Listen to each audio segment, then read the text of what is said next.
Hello and welcome back to ESPN Scrum Reset. It's Sam Bruce, joined as ever by Christy Doran on what is a momentous day for Australian sport, with Cam Smith winning the Open Championship at St Andrews overnight, but with an interesting postscript to come, and perhaps what's looking like a big announcement re Live Golf, along with a host of other players heading that way, potentially Mark Leishman, if you read one report today. Momentous for Cam Smith, not so momentous for the Wallabies, who on Saturday dropped their series with England 2-1 at the SCG in yet another gripping encounter, it must be said. Christy, we were both there. Not a great viewing spectacle, we know that. Certainly lots of nostalgia. The atmosphere was pretty good. But some bizarre stuff going on in the crowd, and it probably seems a good place to start, given what we saw yesterday hit social media. A number of fans, certainly two, calling Eddie Jones a traitor. Now, anyone who has had any dealings with Eddie over the years knows he's a fiercely proud Australian, loves talking about Australian sport, the history of Australian cricket. So that's about the worst thing you could say to him. Not only that, some bloke scales the top of the Bill O'Reilly stand at the SCG and proceeds to urinate. And apparently he was up there for some time. Now, Christy, I'm not sure if it was a full moon, but my goodness, all the interesting folk came out on Saturday night at the SCG. Didn't it ever? It kind of summed up what was certainly following it a bit of a dampener, you might say. Look, yeah, it's probably interesting talking about the whole idea of Eddie the traitor, because it's always the Eddie show, isn't it? You know, it comes to it, and he was probably slow to begin with and perhaps feeling the heat, but he certainly warmed into it, into the series, and was in fine form at his press conference on Thursday and continued that right the way through. Look, yeah, great day for Australian sport, as you say, but not so great for the Wallabies, because it was yet another time where you think they've just missed that opportunity, haven't they? They were, there's 43,000 there, the biggest crowd I can remember at the SCG for a long, long time, and that's cricket and AFL included. But it had a feeling of gold, didn't it? Like, you often go to the Olympic Stadium in ANZ and it doesn't look particularly gold. It certainly looks gold over in Perth, and we're both there, and Brisbane tends to have a strong showing in gold. But in Sydney, it's been missing for quite a while. And it had the feeling, and you could see when Tom Wright scored early-ish, that it was a spectacular try, but it was really celebrated, and it was flat in the second half, and you could feel the disappointment brewing around it. So, yeah, we'll get into the nitty and the gritty, but in a moment, but a massively missed opportunity there for the Wallabies.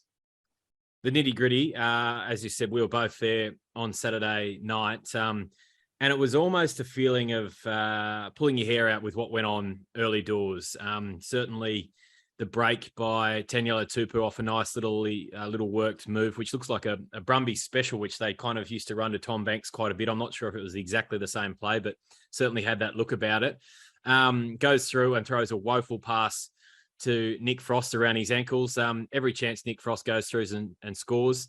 If that passes, he's not getting pulled down. He's a sprinter, a state sprinter growing up in his teens. There you go. And I think probably before that, the Wallabies create an overlap, I think off the back of a scrum, and Reece Hodge throws an equally terrible pass that goes about a metre behind Tom Wright. Now, two massive moments. I made a note of those in my match notes, included in my verdict from Saturday night. And then I went back and, as you and I tend to do, we rewatch these games, because you pick up stuff on the television that perhaps you don't pick up at the time. And there was an interesting one, which I had made a note of, but I'd glossed over in bringing everything together in the postscript on Saturday night. And it was the clearance that Reece Hodge kicked out on the full. After Noah Lolosio kicked a penalty goal to take it out to 10-3.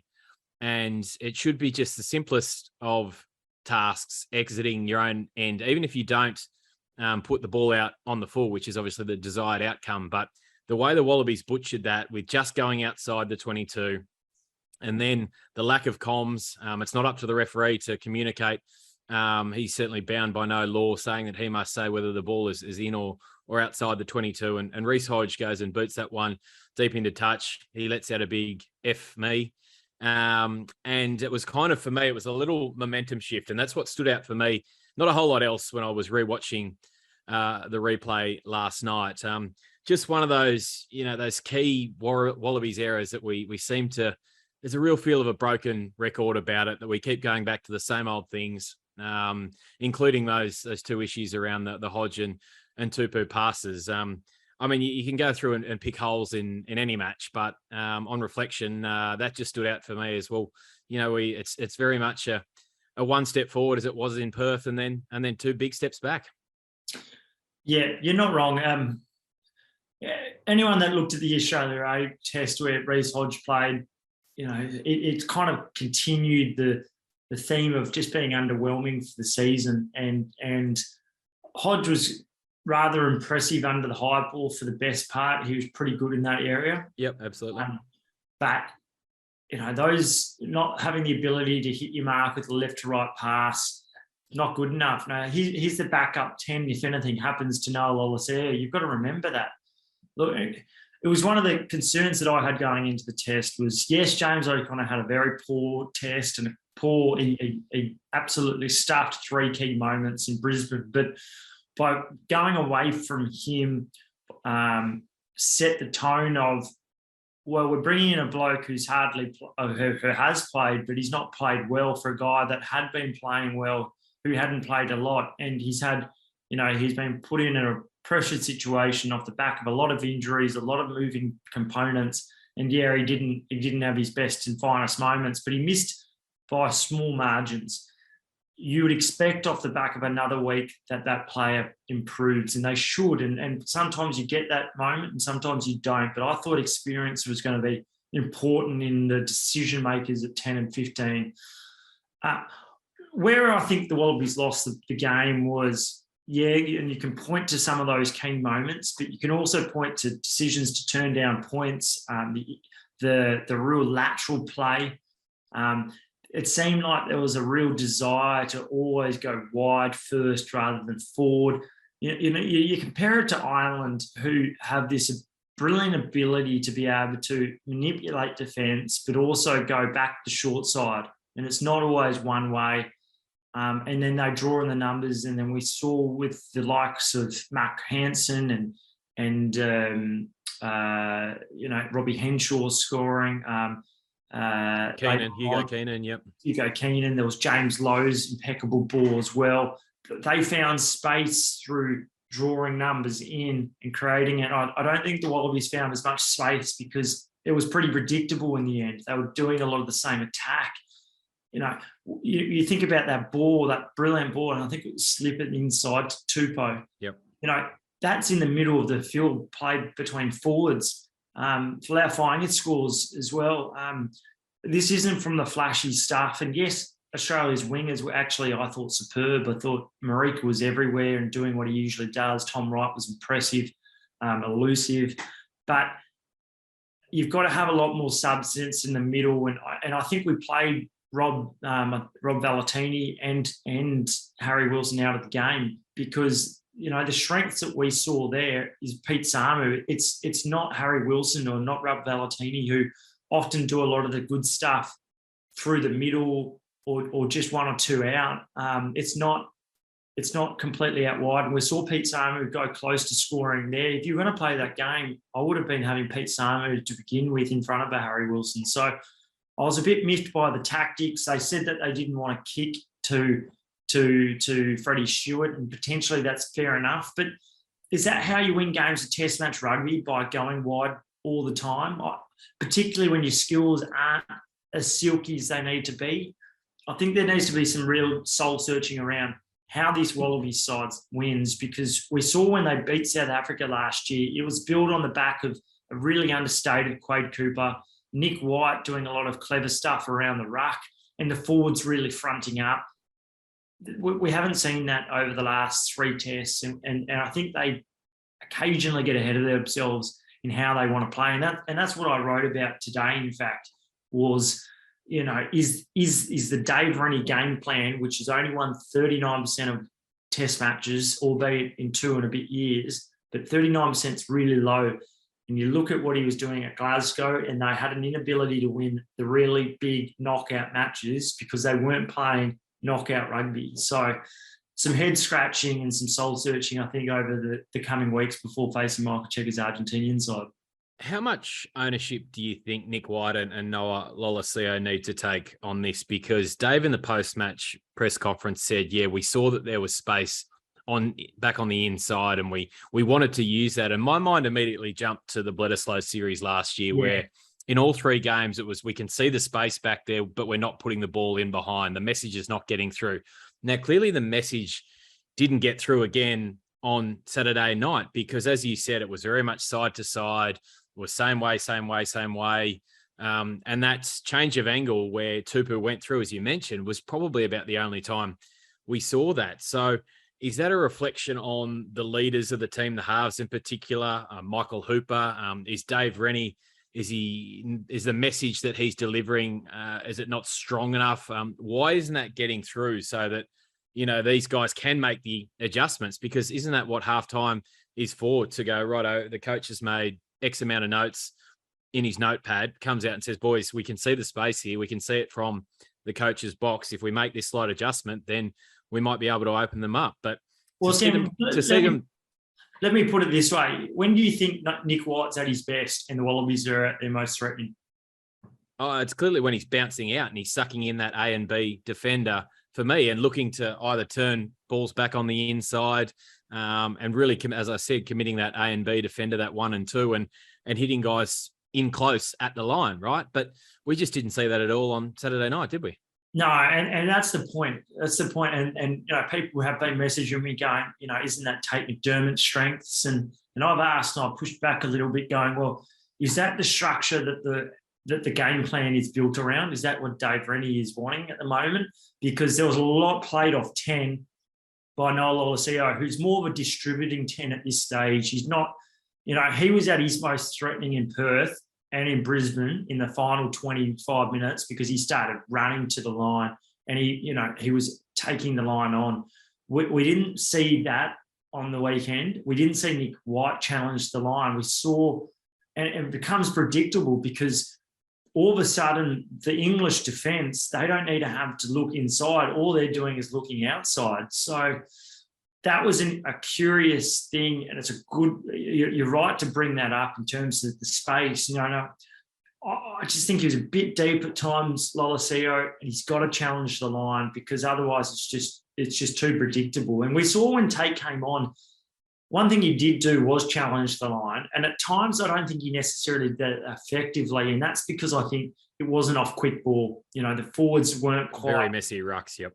Yeah, and he was getting scrambled there a few times. You could see what he was trying to do. But I think at that point, I think England have gone, well, Tate's coming on. They're chasing the game. This is what he's going to do. This is his number one threat. If you can do that earlier in the game, it just poses those questions. So I think it's more of a game plan around how the Wallabies want. They could see the space early and they kept doing that. They weren't able to adjust. And that is maybe a reflection, not just on White, but Lolosio and he's, learning. He's still young.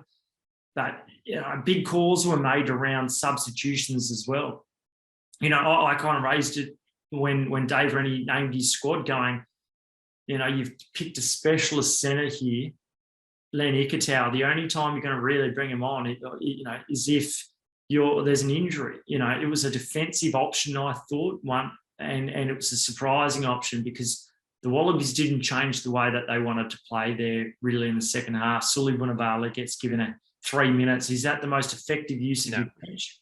And you compare that with Eddie Jones, who replaces Danny Kerr after 37 minutes, and it changed the course of the game. You pointed out and spoke to me during it, geez, Danny hasn't been great. And then who all of a sudden comes on and England end up scoring before half time. Big decisions have got to be made at times by coaches. And I guess, what we learned about or what we saw or the way they played with such width. I mean, surely then that was a better situation to have moved Tom Wright potentially to fullback and given Sully the start. If it was to try and expose England on the edges, where absolutely Corabetti did and absolutely Tom Wright did with a couple of fantastic runs, and I'll come to Marika in a second. But wasn't then that the opportunity to go all out in that front? Because it looked out from the way that they were playing, certainly the game plan, that was it. And it was a real throwback to Michael Checker, worryingly, that, Yes. it was side to side, and it wasn't working. I mean, they did open them up, and I think it was 6 or 7 line breaks in the first half when I checked the stats at half time, and I'm sure it was probably at least half that again in the second. But to then only go and give Sully 3 minutes, as you said, was certainly confusing.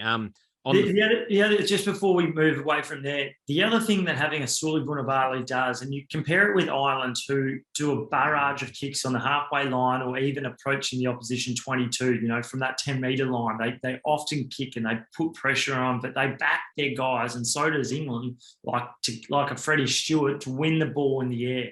Now, Freddie Stewart won the ball on a number of occasions, so maybe they opted, well, Freddie's going to dominate the air, let's not kick. But where's the attacking kicks for if you have a Sully Vunivalu or a Jordan Bataille? But Vunivalu, one of his strengths is in the air. Tom Wright and Marika Corabetti, both short wingers. So, you're not utilising what is one of the most dangerous tools, which is the kick. And when you're kicking to get the ball back, it's another way you can manipulate defence. We didn't see any attacking kicking like that. And I always think that the All Blacks are at their best when they're winning to trying to get the ball back from their own kicks. And we've seen that on a number of occasions, but often against the Wallabies. Now, Marika Corabetti was, of course, the man of the series. And I have to say that for me, it was Courtney Lawes. And as I said, rewatching that last night, there's a play, if you fancy going and have another look, in the 79th minute, which just absolutely underlined what was a phenomenal showing as captain virtually across all 3 tests. And I think he's certainly cleared up the debate around whether Owen Farrell should have come back and taken the captaincy, because he was phenomenal. Anyway, in the 79th minute, tackles, gets back to his feet, wins the space, rucks the ball correctly by dragging it back towards his own line. England take it down the short side. He then lines up for a carry. Next phase, splits the Wallabies, all in the space of, about 20, 25 seconds. In the 79th minute, at the end of a 3-test series, at the end of a 12-month season, because I think he played virtually his... and the final Lions test was in maybe the first week of August or something last year. So a Herculean effort. So I want to give him a big rap. And also the English defence. Let's not, shy away from that. That while they might have become accustomed to the pictures that they were seeing in front of them, it held up pretty well, save potentially Marcus Smith, who, still I think is going to be a liability in the 10 channel. Even when they moved him out to the wing, Samu still made a beeline for him and ran straight at him. So kudos to England. Marika, though, I'm not sure there's been a Wallabies player in the last, or however long I've been watching rugby, that exponentially year on year takes his game to another level. Like with every new season, he gets better and better and better. And you've got to ask, has he come back? And from what I'm hearing from you, the stint in Japan has probably done a good thing. And you've seen with other players like Osama Karevi and Quade Cooper, these players, maybe potentially Sean McMahon, albeit we haven't seen enough of him in a Wallabies jersey to perhaps make that judgment call. But you see guys like Kurtley Bill and Skelton go overseas and often come back better. Maybe those levels don't always stay there, but it seems like when they return. But you're right, Marika was everywhere. And I think he epitomises the kind of guy that the Wallabies need in terms of what his output is and what he does. You never could question his desire, his work ethic, his fitness. Physically, he's in extraordinary shape as well. And does that lend itself to, is everyone else putting in the same commitment as a Marika Corabetti? And maybe there are. You look at guys like Rob Valentini, who, albeit was quiet throughout the game, but you've seen what he's been able to do over the last couple of years. And a lot of that has been built off from what we're told from Dan McKellar and Laurie Fisher, upping their comms at training. demanding the more, lifting their habits, not training like a Super Rugby player, training like an international. I don't know if there's enough of that within the entire Wallaby setup, because he, as you're right, superb and ever-present, always a threat. Even his skills and his understanding of when to pick the ball up when he's gone to ground and there's not a ruck over him, if ruck is formed over him, he's always looking for, how do I get a couple more metres? And very rarely does he infringe and give away a penalty. So you're right, and good to highlight that, but also good to highlight Courtney Lawes. And what it does, to me, it makes me a bit frustrated when you see guys like Lukan Salakai-Loto, who I think has got a similar physical presence, could have a similar sort of role. But for whatever reason, Australian rugby hasn't been able to get the best out of him. And I feel like when Michael Cheika was his coach at the Wallabies, Check got close to the best out of Lukan, but he was still an infant. He was still in his infancy when it comes to his rugby career.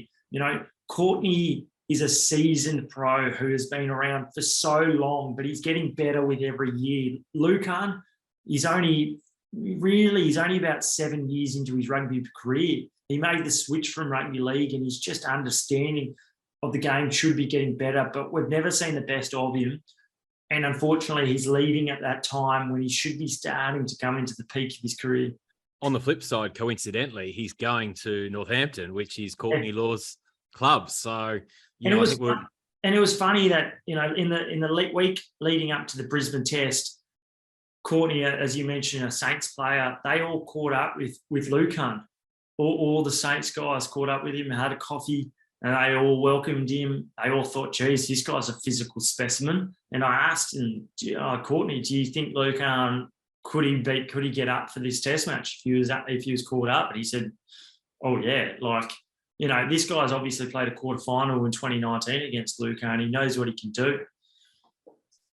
There you have it. And I think we actually were talking about it when the signing was announced, maybe, you know, might have been 6 weeks, 2 months ago on another pod, that he may yet come back, because I think 2027 he might be about 29, which would be bang on for, you know, a lock in the peak of their powers. So who knows? What about some other positives, Christy? Certainly Nick Frost on Saturday night, his first start after getting a few minutes off the bench the week before, looked right at home. As you said, he's a real athlete. He's got pace. His line-out work was strong.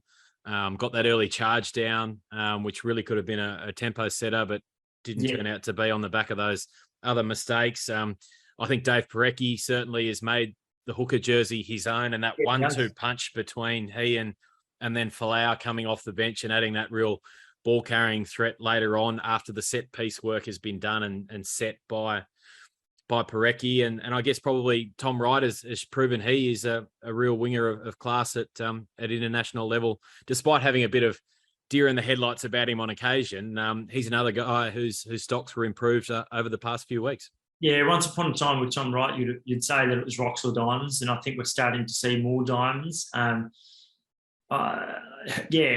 think those guys, you quite rightly pointed out and highlighted.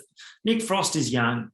You know, he's very young, and you think that in 2 or 3 years' time, he's going to be significantly bigger, more physical.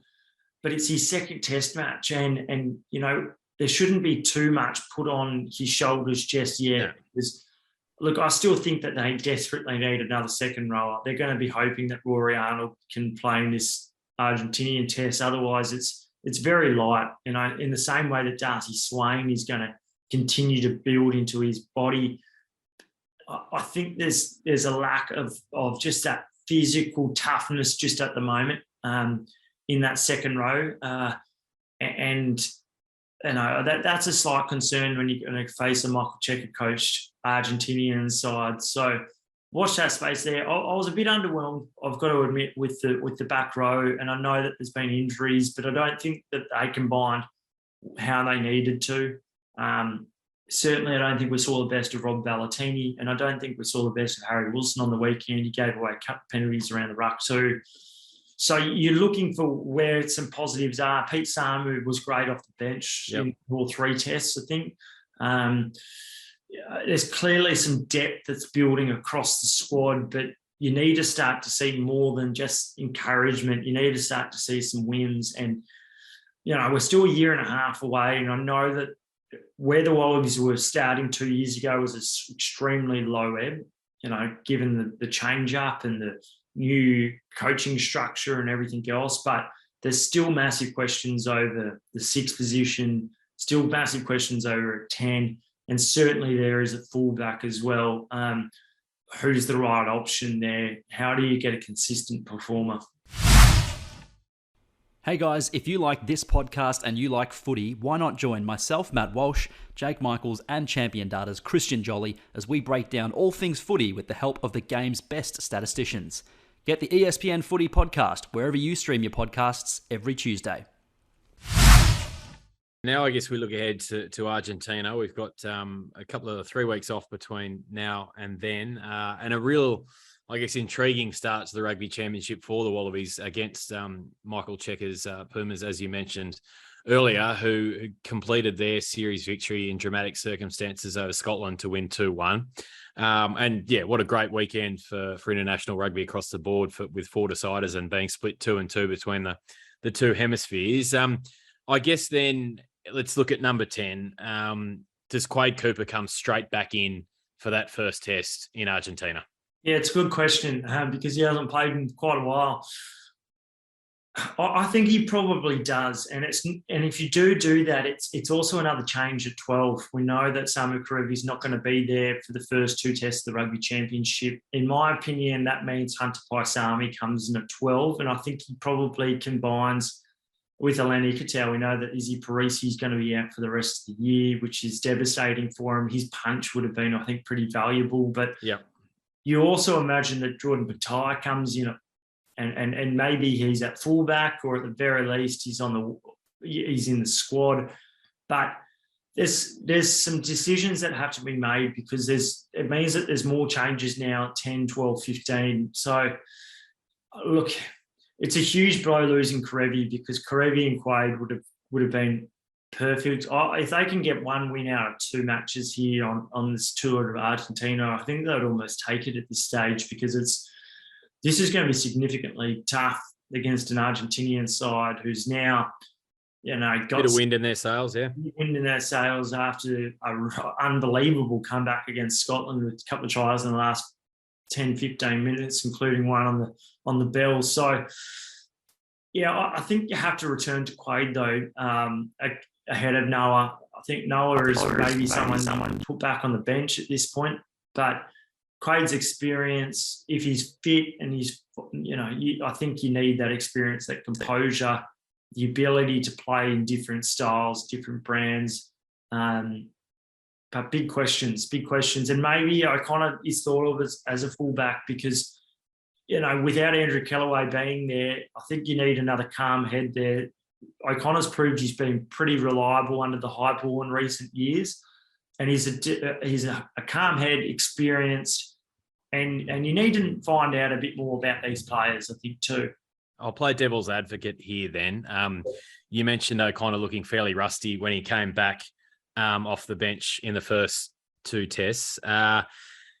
Is that a worry, number one, with Quade, rustiness, as you mentioned? I don't think he's played since maybe early May. And then what about the Queensland Reds connection? Hunter likely to go to 12, you would think, play alongside James, Geordie potentially to 15. Is there a school of thought there where you go 10, 12, 15, all Reds?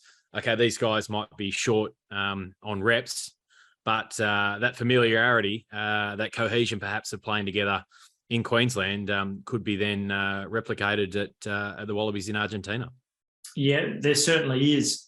Look, I don't know if Dave Rennie and the Wallabies would, I'm going to say brave enough, but I don't know if they would be willing to go Tate McDermott at 9. And if you do Tate McDermott at 9, I think absolutely you can go James at 10. And I think you can go Hunter at 12. And you could almost go Jock Campbell at 15. Look, Jock Campbell is a guy that has a big boot, can kick the ball 50, 55 metres regularly, makes the right decision more often than not. He's been told that he's close.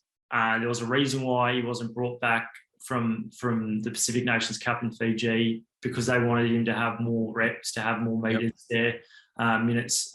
I think Jock Campbell, almost deserves an opportunity at some point, because I don't think you'd go any worse than what's happening at the moment in terms of decision making, in terms of limiting mistakes. Jock Campbell seldom does he ever make a mistake. And you might discover a bit more, and potentially a guy like that does surprise people. So, yeah, if Dave does turn it to it, I think it would be a surprising result and turn of events given what we've seen. But I don't know if Reece Hodge is the answer at fullback, and if you're not quite thinking that. Someone like a Tom Wright may be too elusive or too erratic for that, or a fullback needs to make the right decision more often than not, and we don't see that enough with what's happening at the moment. And Andrew Kellaway is going to be out for quite a while, and once you do a hamstring injury, you often do it again and again. The word bold there, Christy, just before we moved on, you used whether Dave might be bold enough to do it. I guess if you take a leaf out of Eddie Jones' book and to throw Tate in there, and if it's not working, you could absolutely hook him after 28, 30 minutes like you did Danny Kerr on Saturday night and like you did Luther Burrell in 2016. So something to ponder there. Or even, throw Jake Gordon in there. Obviously wouldn't have the connection with James O'Connor specifically, but it certainly would present a new picture for the Pumas, and perhaps one that they might not be preparing for. Okay, let's park Australian rugby there. Let's jump across the ditch to New Zealand and reflect a little on that fantastic win by Ireland in Wellington. Now, I watched the first half from the office at Fox Studios before walking next door, and as a result, missing the mini All Blacks comeback as I fought the crowds to find my way into the Brewongle stand to get up and take my seat for the Wallabies. But the first half, to me, I thought back to the 2019 final when the All Blacks had been so deconstructed so overwhelmed by what England had thrown at them. Probably deserved more than what they had. I think might have been 14-3 or something at the break along those lines. For Ireland to come out and score the 3 tries as they did in that first half and absolutely just take the All Blacks apart, I think for me topped that performance from England in Japan. Of course, that was on neutral turf. This was in Wellington, where the All Blacks record perhaps certainly isn't as strong as it is in Auckland. Was just an unbelievable half of footy. And then to go on to survive that comeback that they knew would eventually arrive, and certainly led by Artie Sevilla and Will Jordan, to get that final try to ice the contest. A little bit of controversy there around the head clash, high tackle, which was only a yellow instead of a red, which is what it was last week. I just thought it was a brilliant performance from Ireland and capped a sensational series win and one that they thoroughly deserved. Yeah, it's a big call, Brucey. Better than a semi-final result in 2019. I'm not sure if it was only because when the English took down New Zealand, they were flying. They had Kieran Reid in that team. They still had Sonny Bill Williams there. There was a lot more cohesion in the side. There was a coach that's renowned as one of the best in the world, as opposed to Ian Foster, and we'll get to him, but a lot of people are not quite sure if he's the right man. Ireland were fantastic, and it was an improved performance from their match against the All Blacks in Dunedin because of their own cohesion and the ability to take their opportunities. In the first half, Ireland did that, and they did that so well with precision. Johnny Sexton was great. The outside backs went well. Bundy Aki had a great game, and I thought Robbie Henshaw, Bundy Aki, they're both quite big centres, as opposed to Gary Ringrose, got a lot more skill, more fleet-footed. It was a better performance. You're right. The comeback, we saw it, but we saw an individual, some of the All Blacks stand up individually with a couple of great tries, like Will Jordan there, superb try to run 70, 75 metres there.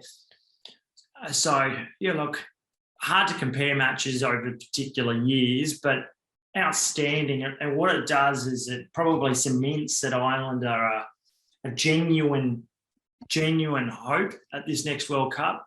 Whether or not, some of the things that we spoke about last week regarding Johnny Sexton, et cetera, they still exist, don't they? Like, it was a Sexton show. The lines that they run, the patterns that they run are incredible. But when you have to put in the new 10 there, there's a reason why Sexton might not have, to win a World Cup, you need to win, 6-7 matches in a row, generally speaking. And there's at least a quarter semi-final played over 3 weeks. We've seen that Sexton very rarely has ever been able to do that. A Six Nations, there's 2 matches and then a week or 2 where he doesn't have to play for Leinster. Well, if you're going to make a World Cup final, Sexton's going to have to play big minutes. So those sorts of things still hang over the heads of Ireland. And that's why I think probably France still think are the favourites at this point to take out a World Cup next year. But there's massive questions over the All Blacks, isn't there? Absolutely, and worth mentioning, Ireland actually did go to number 1 in the rankings with that victory. I know the ins and outs of world rugby's rankings are a bit all over the shop, but France, having gone there to number 1 last week and then not playing on the weekend, get usurped by Ireland. So, make up your own mind about that one.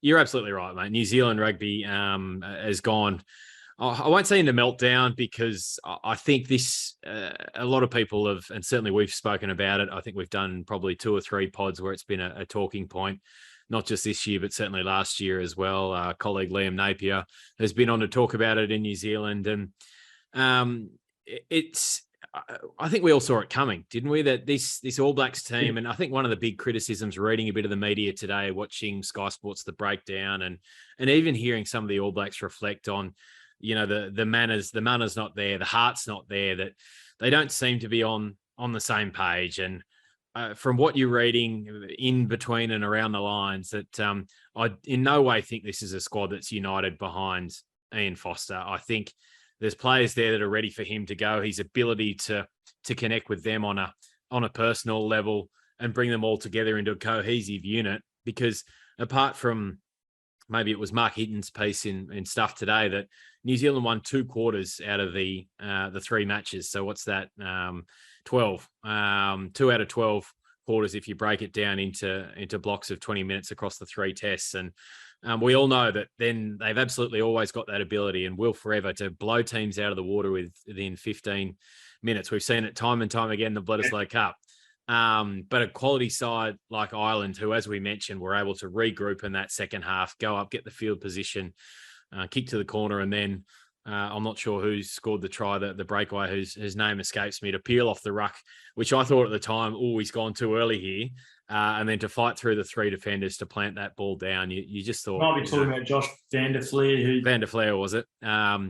Just a brilliant effort, and as I mentioned, thoroughly deserving. How New Zealand rugby, we saw the reaction on Sunday, putting out a statement saying that another review would begin immediately and that we are absolutely committed to working with Ian to find out, how we get better, and that work starts now. And with the Rugby Championship only 3 weeks away, and they're off to South Africa, so they'll probably depart, I guess you would think, the end of next week, maybe Thursday, Friday next week, to give themselves a full week in South Africa. I'm not sure what they advise, the best way of combating jet lag and altitude, whether they are playing at altitude. I don't have the venues in front of me, but to adjust to certainly the surroundings over there, they've got only a short few days, you would think, to make a decision. Are we sticking with Foster?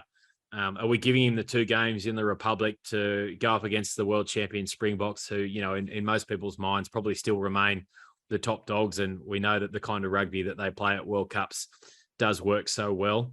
Does he, if he wins those 2 games, does he then, guarantee his job if he loses them? Do they make a move beforehand? Scott Robinson's there. Warren Gatland, I guess, is another outside option. Joseph is an outside option, It's going to be a fascinating few days, and I don't know, what's your gut? I feel like that if they were going to move on him, they would have moved today, Monday, potentially tomorrow, Tuesday, as we're recording this. I think if they leave it any longer than that, then the decision's been made that they're sticking with him. So I think they're, from recording as we speak right now on Monday night, they've got 24 hours to say, Ian, you're out. or Ian, we're backing you? I think you're right. Look, Joe Schmidt's another option. And the interesting thing around Joe Schmidt is that he takes over pretty much the All Blacks the week of their first test win. Now, against Ireland. Now, whether or not it's just coincidence or, just luck or whatever it might be, the All Blacks' best performance and their only win came with Joe Schmidt taking over the All Blacks with Ian Foster, unfortunately, down with COVID. That's just the reality. That's what occurred. I've asked one or two questions what people think, and there's certainly an idea that this is just delaying the inevitable if Ian Foster remains in the job. I spoke to Liam Napier yesterday, actually. He gets the idea, the feeling that he will be given the trip to South Africa to show something. I would think that if that is indeed what occurs, he needs to win one test out of two. To win 2-2 in South Africa would be supremely difficult and probably unrealistic. One, you want to see at least two damn good performances or sneak a win over there against a South African side who may have gone back a notch or two under their new coach and Razzie moving into a director of rugby kind of role. But yeah, I think Scott Robinson is the guy on everyone's tongue, and it has been since 2019. I get the feeling that New Zealand rugby is digging their head in the sand here, because they're the ones that have given him the contract extension last year. The timing of that was, I thought, obscure. Why not wait till the end of the year? There wasn't a risk of Scott Robinson leaving at that time, and you're going to learn a bit more off the back of the Rugby Championship and the end of the season spring tour tests. If they do lose the next two in South Africa, it means that they've lost what is it? It'd be 6 of their last 7. Yep. So there's some serious heat on Fozzie, and I can understand it. And there was reservations all the time, even before he was appointed. Is this the right man? And often when those questions are being asked, I'm not sure if it ever works out that is the right man. Well, I guess I don't want to call it the easy option, because they interviewed both Ian and Scott Robertson. They both had the ability to go away and present, assemble their teams, their coaching teams before they presented to New Zealand rugby. And you can go and look those up, who both Fozzie and Razor had brought on board.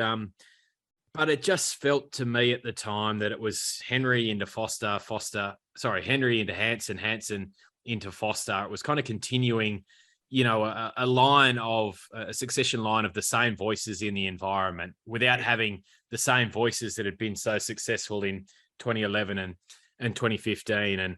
And I think certainly, as we've spoken about before, everyone in the South Island certainly thought that Razor was the man for the job and had proven himself, despite not having that international experience that New Zealand rugby had wanted. And I guess form made so much a part of their hiring of first Henry and then Hansen, given both of those guys had coached Wales. So yeah, it's an environment of entirely their own making, and fascinating, as we said, to see how the next 48 hours or even 24 hours plays out. And then to go to South Africa, as you said, if they were to go with Fozzie there and lose both tests, 6 out of their last 7. Now, I mean, I'm guessing here, but I would think that that's probably never happened in All Blacks history. So I'm happy to be told wrong. Statisticians, maybe for you guys out there to go to check.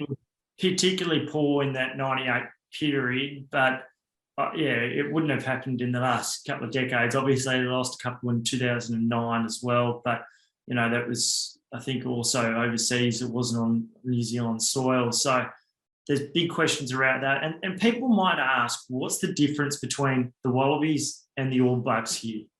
Now, the first one is that I've had it been told that Dave Rennie is not under any threat. The reason why Scott Johnson was given until the end of his contract is because the current administration, even though they'd made the decision that they weren't going to renew Scott Johnson, they thought under us, we're going to continue to, we brought you in you deserve the right to finish the job. They're not going to make any moves on Dave Rennie. But I think the other thing is that at least under Dave Rennie and the Wallabies, they started at such a low ebb, but I think that you can see the signs of improvement. Improvements you can see there. the depth. You can see who they're thinking are their first choice players. With the All Blacks, I think the thinking has just been muddled from the outset, and they're not quite sure. They were tinkering with guys like Josh Goodhue going from 13 to 12. It wasn't working. At times, they've had some injuries. Why Will Jordan's not playing more? They've gone away from some of the things, some of the pillars of picking guys in form. They've got big questions around, you've got to ask, like, Sam Cane is a genuine world-class player, but is the better player Artie Sevilla, who should have been, I think, World Rugby Player of the Year 2 of the last 3 years. Has just been incredible. He's been played out of position. I can't see the clarity and the conviction of what they're trying to achieve currently across the ditch in New Zealand. Well, the back row, I guess it's a bit like we've been speaking around with having both Harry and Rob, different guys, obviously being, traditionally ball carrying eights, even though Rob plays a lot as a 6 for the Brumbies, is that, as you said, Sam and Artie are 7s. And so is the balance there, is it out of whack in that All Blacks back row? It's a fascinating question. It would be a massive move for any All Blacks coach to come in and remove the captaincy from Sam Cane, potentially give it back to Sam Whitelock. The other thing to consider, Brady Retallick out now, I think, for the majority of the Rugby Championship. So their real enforcer that you're going to want against the Springboks in the Republic isn't going to be there.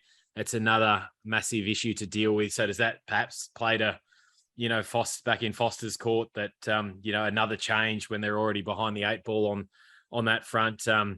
Just a fascinating time for New Zealand rugby. And I don't think we take any great delight in what's going on over there. I'm sure there are plenty Australians who would. You and I, from a media perspective, it's just, to see how it's unfolding and I guess how they've got it so wrong potentially is more the feeling that I'm having, trying to piece it all together and just, go back again to marveling at a famous Irish series win, because the first 40, as good as I've seen against the All Blacks that I can remember. Yeah, and they're valid points, and you've got to remain, people like to probably take the piss a little bit, but you've got to remain impartial as a journo. Absolutely. That's what you attempt to do anyway. And at times, maybe people won't see that because we know that the patriotism between particular states runs very large, but that's ultimately what you're trying to achieve. You're right about Brady Retallick, and it's a huge loss, and it does also bring into question around the use of cards. It was interesting that, yellow card is shown for a very, very similar instance than what we saw on the week a week earlier. I wonder whether or not Andrew Porter perhaps didn't, he was soaking the tackle a little bit more. It was a bit low force. I was happy with that being a yellow, but could absolutely have seen it given a red and remain as confused as ever. But for Wayne Barnes, who I think is the best referee in the game, I thought he got that one right. Oh, and I completely agree. But there will be people that go, well, where's the consistency? But I always think that rugby is not a black and white game, and that's where experience, I think, does come into it.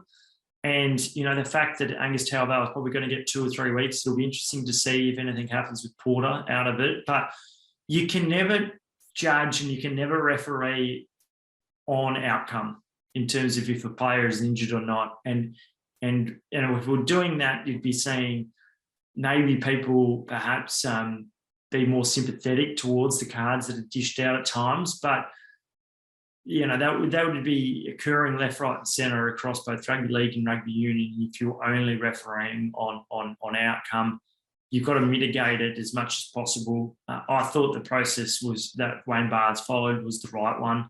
I thought his experience shone through there on that one. But unfortunately, the laws do. They're so black and white and how it's ruled these days that it's difficult. So you can understand why there's confusion.